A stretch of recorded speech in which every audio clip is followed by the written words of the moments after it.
तो आज का हमारा विषय बड़ा ही अनोखा है, संघ के सुर। चलिए एक सवाल से शुरू करते हैं। कभी सोचा है कि क्या कोई संविधान मतलब कानूनों की इतनी मोटी सी किताब एक गाना बन सकता है?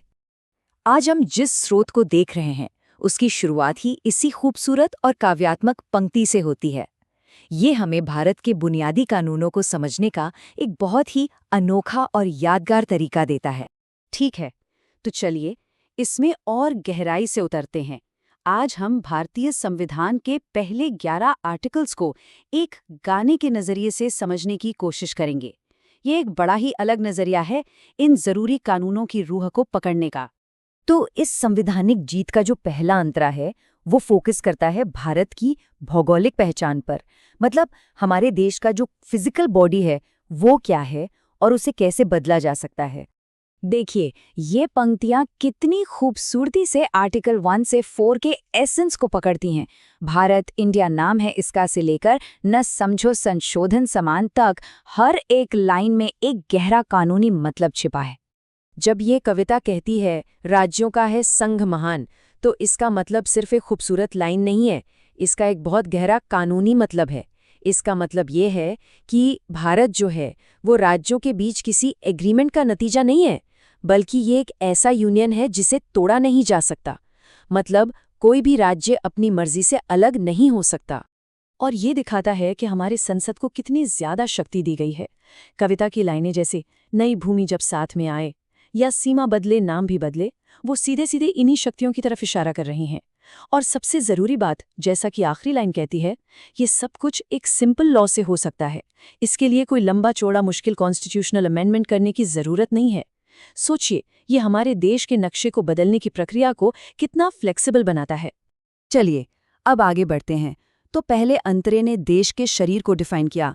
अब जो दूसरा अंतरा है वो उन लोगों को डिफाइन करता है जो इसके बनने के समय इसका हिस्सा थे। मतलब हमारे देश के पहले नागरिक कौन थे।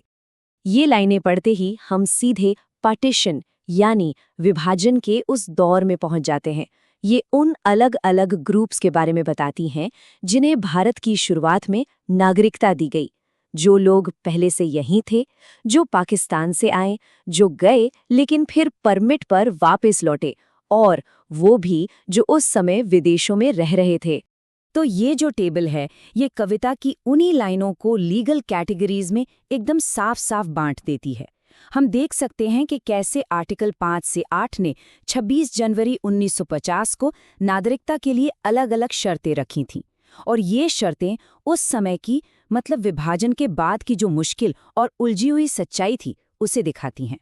ठीक है, तो अब आते हैं इस गीत के आखिरी अंतरे पर।